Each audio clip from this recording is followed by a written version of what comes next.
नमस्कार दोस्तों, हमारे YouTube चैनल रिपोर्ट कार्ड में आपका हार्दिक स्वागत है। अपनी अगली क्लास में या फिर इस क्लास के अंदर बात करें कि वैक्यूल क्या होती है, रिक्तिका क्या होती है, कि कोशिका के बारे में बात करें तो कोशिका के अंदर क्या क्या संरचना होती है। तो कोशिका संरचना के अंदर कोशिका के रूप में एक रिक्तिका संरचना भी आती है। तो दोस्तों, अपन ने जब पादप कोशिका का डायग्राम बनाया था तो उस पादप कोशिका के अंदर एक इस प्रकार से संरचना बनाई थी। क्लियर है? पादप कोशिका में जो रिक्तिका होती है या फिर पादप कोशिका आंतरिक संरचना के अंदर जो सबसे ज्यादा खाली भाग होता है, गोलाकार संरचना होती है। इस गोलाकार या फिर बड़ी संरचना को ही क्या कहा जाता है? रिक्तिका कहा जाता है। क्लियर है? कंप्लीट है। रिक्तिका केवल बड़ी पादप कोशिकाओं में पाई जाती है, जंतु कोशिकाओं में बिल्कुल छोटी एवं सूक्ष्म पाई जाती है। और यह एक से अधिक भी हो सकती है, एक भी हो सकती है पादप कोशिका में और जंतु कोशिका में। बहुत ऐसे यानी कि जंतु कोशिकाओं के अंदर ज्यादा अनुपस्थिति होती है, लेकिन पादप कोशिकाओं के अंदर इनके संरचना को देखा जाता है। तो बात करते हैं होती क्या है, इसकी विशेषता क्या होती है, कार्य क्या होती है, क्यों पढ़ा जाता है रिक्तिका को। कुछ विशेष बात है तभी तो इसको पढ़ा जाता है, इसका अध्ययन किया जाता है। तो दोस्तों देखना, रिक्तिका संरचना नाम से पता चल रहा है कि पादप कोशिका में जो सबसे ज्यादा या फिर बड़ा रिक्त स्थान होता है, उस बड़े रिक्त स्थान को क्या कहते हैं? रिक्तिका के नाम से जाना जाता है। इस टॉपिक के अंदर कोई डायग्राम नहीं बनाया जाता, वैसे मौखिक ही पढ़ाया जाता है। तो रिक्तिका एक प्रकार से बड़ी संरचना होती है, लेकिन यह संरचना एक झिल्ली से गिरी हुई रहती है, एक झिल्ली से गिरी हुई रहती है। अर्थात रिक्तिका एकल झिल्ली युक्त कोशिकांग है। रिक्तिका एकल झिल्ली युक्त कोशिकांग है और यह जो झिल्ली होती है, इस झिल्ली को टोनोप्लास्ट कहा जाता है। टोनोप्लास्ट के नाम से जाना जाता है। क्लियर है? टोनोप्लास्ट झिल्ली रिक्तिका की झिल्ली होती है और यह सबसे पतली झिल्ली होती है, सबसे पतली झिल्ली होती है। क्लियर है? इसका मुख्य कार्य होता है टोनोप्लास्ट का अपने अंदर कोशिका रस को समाकलित करना, या फिर ऐसे कह सकते हैं कि जो रिक्तिका है, रिक्तिका के अंदर कोशिका रस भरा रहता है। क्या भरा रहता है? कोशिका रस भरा रहता है। बात करते हैं कि जो कोशिका है, जो युवा कोशिका होती है, नई कोशिकाएं होती है, यानी कि जिनको नवोद कोशिकाओं के नाम से भी जाना जाता है या फिर न्यू कोशिका कहा जाता है, उन कोशिकाओं में रिक्तिका की आकार या फिर रिक्तिका का आकार छोटा होता है। रिक्तिका आकार छोटा होता है। जैसे जैसे वह कोशिका का आकार बढ़ता है या कोशिका बड़ी होती चली जाती है, तो रिक्तिकाओं का आकार भी बड़ा होने लग जाता है। परिपक्व या फिर बड़ी कोशिकाओं के अंदर रिक्तिका का आकार बड़ा होगा, जबकि नवनिर्मित कोशिकाओं के अंदर इनका आकार छोटा पाया जाता है। इसका कार्य क्या होता है कि इसी रिक्तिका के अंदर जो कोशिका रस बना रहता है, तरल पदार्थ कोशिका रस, इस कोशिका रस का मुख्य कार्य होता है अपशिष्ट पदार्थों का संचय करना। किसका करना रे? अपशिष्ट पदार्थों का संचय करना।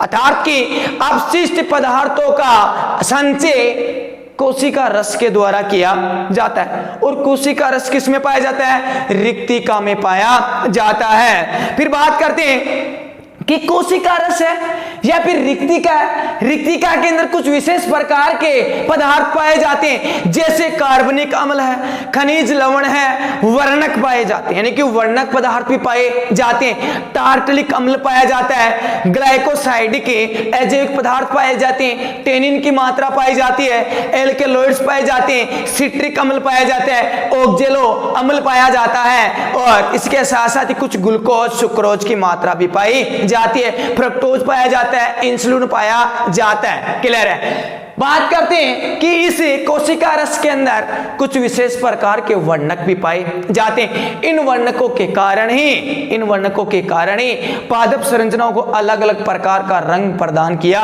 जाता है। वर्णक होते हैं, नीले प्रकार के हो सकते हैं या फिर पीले भी हो सकते हैं, लाल हो सकते हैं, हरे हो सकते हैं। अर्थात कि इस कोशिका रस के अंदर, रिक्तिका के अंदर anthocyanin, xanthophyll, chlorophyll, carotenoids, phycobilins, phycocyanin इत्यादि वर्णक पाए जाते हैं या फिर वर्णकों का संग्रहण भी किया जाता है। क्लियर है। अब बात करते हैं विशेष प्रकार कि इस रिक्तिका है, रिक्तिका के अंदर जो रिक्तिका के जो पदार्थ पाए जाते हैं उन पदार्थों के आधार पर ये कितने प्रकार की होती है। बात करते हैं प्रकार के बारे में। रिक्तिका के प्रकार, रिक्तिका मुख्यतः 4 प्रकार की होती है। कितने प्रकार की होती है? 4 प्रकार की। फर्स्ट, वायु रिक्तिका या फिर वायुधानी।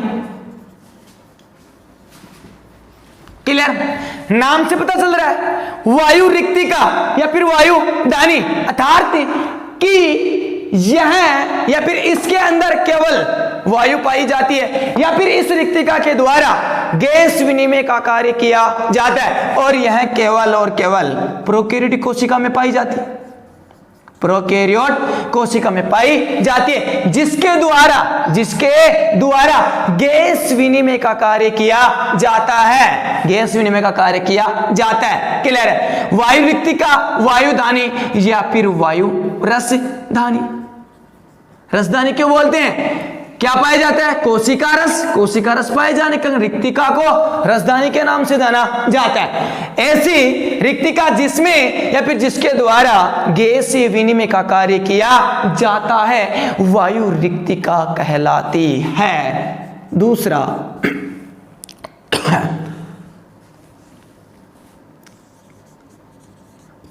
खाद्य रिक्तिका। खाद्य रिक्तिका, खाद्य रिक्तिका की बात करते हैं कि इस प्रकार की रिक्तिका में केवल खनिज लवणों का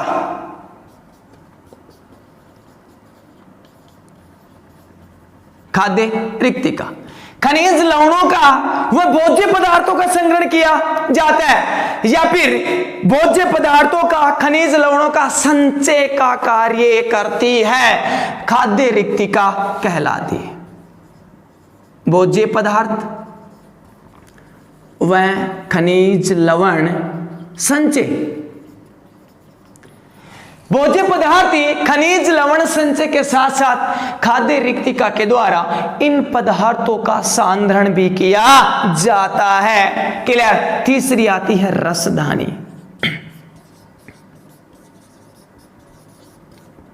रसदानी, क्लियर, या फिर वैक्यूल, एक प्रकार से फ्लूइड तरल पदार्थ पाए जाते हैं। रसदानी किसे कहते हैं?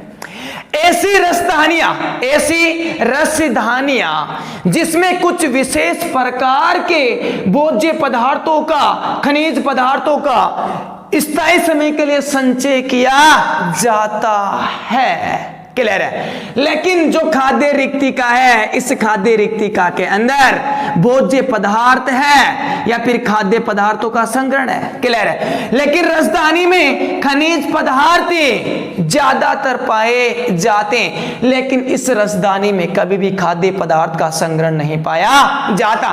भोज्य पदार्थ और खनिज पदार्थ खाद्य रिक्तिका में कुछ समय के लिए होते हैं जिनका संचय नियमन होता है। ज्यादातर इसके अंदर खाद्य पदार्थ ही पाए जाते हैं जिनका उपयोग कोशिकाओं के द्वारा किया जाता है। रसदानी के अंदर केवल खनिज लवण और भोज्य पदार्थ बहुतायत से पाए जाते हैं, फिर इनकी मात्रा ज्यादातर पाई जाती है। और अंतिम आता है संकुचनशील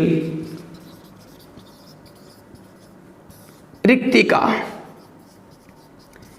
संकुचनशील रिक्तिका, नाम से पता चल रहा है कि यह रिक्तिका फैलती और सिकुड़ती है। अर्थात ऐसी रिक्तिकाएं जो फैलने एवं सिकुड़ने का कार्य करती है या फिर इस रिक्तिका के द्वारा प्रासरण का नियम किया जाता है। प्रासरण नियमन के साथ साथ ही उत्सर्जन क्रियाओं को संपन्न किया जाता है, संकुचनशील रिक्तिका कहलाती है। क्लियर है। अभी बात करते हैं रिक्तिका के कार्य क्या क्या हो सकते।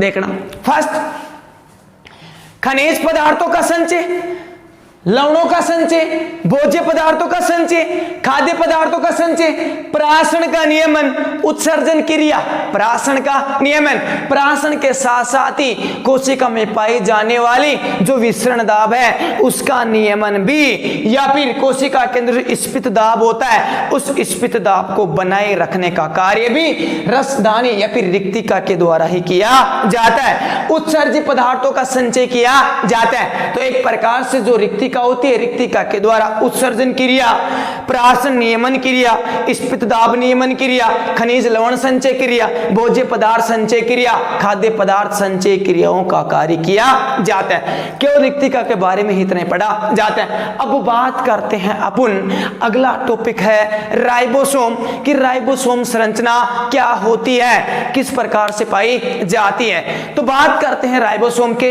बारे में। अगला कोशिकांग है, राइबोसोम्स के बारे में बात करते हैं। तो देखना दोस्तों, राइबोसोम अगला कोशिकांग है, किस प्रकार से पाया जाता है। क्लियर? बात करते हैं राइबोसोम्स के बारे में। राइबोसोम होता क्या है, अपन बात करते कि रिक्तिका पर रिक्तिका के बाद में राइबोसोम्स के बारे में बात करते। तो देखो राइबोसोम संरचना है, राइबोसोम है। पहले बात करते हैं खोजकर्ता की। खोजकर्ता कौन है?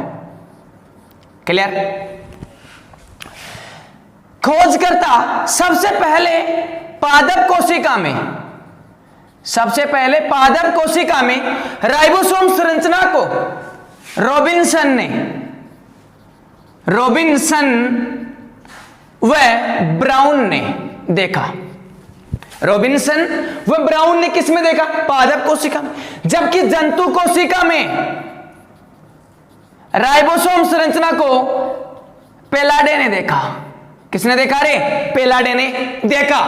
और जंतु कोशिका में देखने के पश्चात पेलाडे के ही दूसरे भाई इनसे रिलेशन रखने वाले केलाडे नामक वैज्ञानिक ने जंतु कोशिका में राइबोसोम संरचना को देखने के पश्चात केलाडे ने इसे माइक्रोसोम नाम दिया। क्या नाम दिया रे? माइक्रोसोम नाम दिया। लेकिन सुस्पष्ट राइबोसोम शब्द का गठन रॉबर्ट ने किया। रॉबर्ट ने राइबोसोम का गठन किया या फिर राइबोसोम शब्द दिया।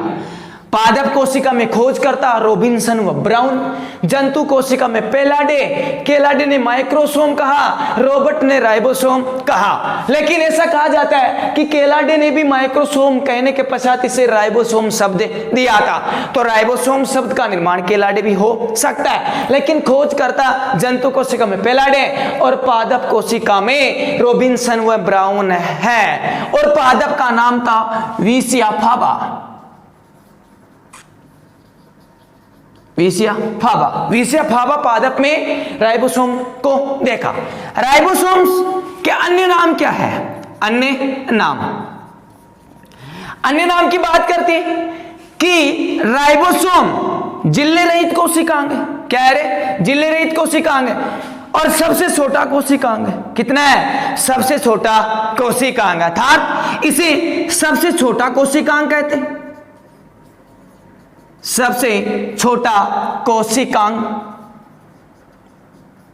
क्लियर? इसके साथ साथ राइबोसोम सार्वत्रिक होता है। क्या होता है? सार्वत्रिक, यानी कि कोशिकांग है, कोशिका द्रव्य के अंदर किसी भी स्थान पर पाया जा सकता है, केंद्र के अंदर पाया जा सकता है, माइटोकॉन्ड्रिया के अंदर भी, हरित लवक के अंदर भी, कोशिकांग में भी पाया जाता है, जिसके कारण इसको सार्वत्रिक कोशिकांग कहा जाता है। सार्वत्रिक कोशिकांग। तीसरा नाम है कोशिकांग में कोशिकांग।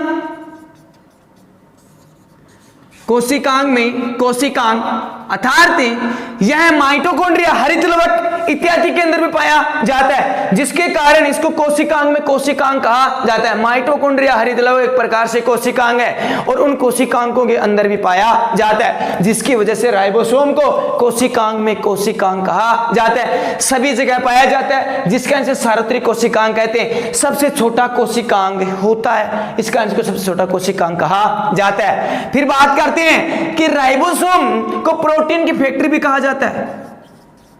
प्रोटीन की फैक्ट्री। या फिर प्रोटीन फैक्ट्री कहते हैं। कोशिका का इंजन कहा जाता है, कोशिका का इंजन। क्लियर। इसके अन्य नाम है सबसे बड़ा कोशिकांग, सार्वत्रिक कोशिकांग, कोशिकांग में कोशिकांग, प्रोटीन की फैक्ट्री और कोशिका का इंजन। क्लियर है। यानी कि अब बात करते हैं कि इसके बारे में विस्तार से, क्या होता है, संरचना कैसी होती है, वितरण कहां कहां पाया जाता है। वितरण के अंदर बात की जाए कि राइबोसोम, राइबोसोम सभी जगह पाया जाता है। प्रोकैरियोटिक कोशिका में पाया जाता है, यूकैरियोटिक कोशिकाओं के अंदर भी पाया जाता है। यूकैरियोटिक कोशिकाओं के अंदर केवल परिपक्व आरबीसी कोशिका और जो चालनी नलिका होती है, चालनी कोशिकाएं होती हैं, उनको छोड़कर समस्त यूकैरियोटिक कोशिकाओं के अंदर वह प्रोकैरियोटिक कोशिकाओं के अंदर पाए जाते हैं। तो बात करते हैं वितरण। वितरण में केवल परिपक्व आरबीसी व चालनी नलिका में अनुपस्थिति या फिर इनको छोड़कर समस्त कोशिकाओं में राइबोसोम संरचना पाई जाती है। अब बात करते हैं राइबोसोम की संरचना, कि राइबोसोम की संरचना कैसे होती है।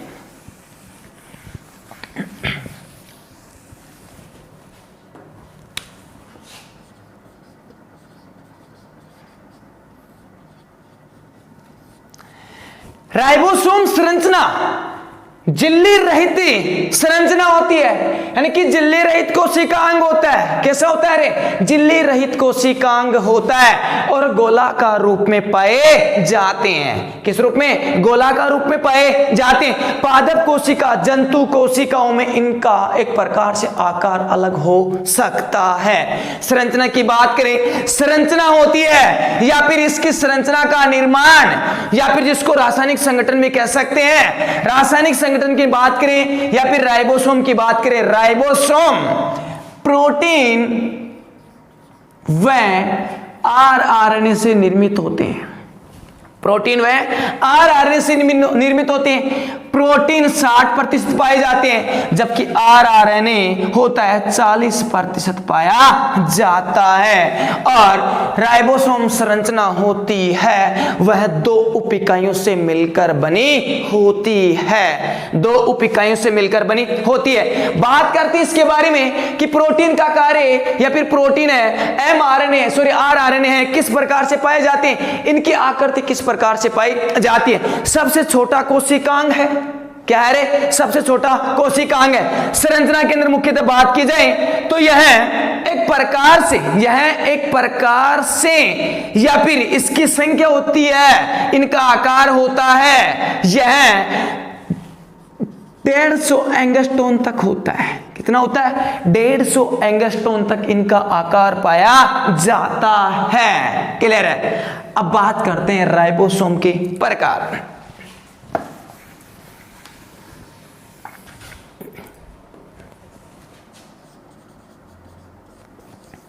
राइबोसोम 2 प्रकार के होते हैं। 70S ribosome, 80S ribosome. 70S ribosome को प्रोकैरियोटिक राइबोसोम, 80S राइबोसोम को यूकैरियोटिक राइबोसोम कहा जाता है। संरचना किस प्रकार से होती है? संरचना 2 उप इकाइयों से मिलकर बनी होती है और यह 70S राइबोसोम इस प्रकार का होता है। यानी कि 70S राइबोसोम 2 उप इकाइयों 30S व 50S उप इकाइयों से मिलकर बना होता है। कितनी उप इकाइयों से? 2, 30S एवं 50S उप इकाइयों से मिलकर बना होता है। जबकि 80S राइबोसोम 40S और 60S उप इकाइयों से मिलकर बना होता है। 40S एवं 60S। एक इकाई बड़ी होती है और एक उप इकाई छोटी होती है। छोटी उप इकाई 40S प्रकार की, बड़ी उप इकाई 60S प्रकार की। 70S में छोटी 30 प्रकार की, जबकि बड़ी 50S प्रकार की पाई जाती है। अब बात करते हैं इस संरचना के अंदर ये दोनों उप इकाइयां होती है, ये दोनों उप इकाइयां आपस में Mg++ आयन की उपस्थिति में जुड़ी हुई रहती है। Mg++ आयंस के द्वारा ये दोनों उप इकाइयां आपस में जुड़ी हुई रहती है और Mg++ आयन की सांद्रता 0.01 होती है। अर्थात Mg+ आयन की 0.001 सांद्रता पर दोनों उप इकाइयां आपस में जुड़ी हुई रहती है। बात करते हैं कि राइबोसोम की उप इकाइयों के अंदर जो rRNA है, rRNA की मात्रा किस प्रकार से पाई जाती है। अर्थात कि राइबोसोम की उप इकाइयों के अंदर rRNA का वितरण या फिर rRNA किस प्रकार से पाया जाता है। 30S इकाई के अंदर 16 sRNA या फिर 16 RNA, 50 के अंदर 50 उप इकाई के अंदर 5 RNA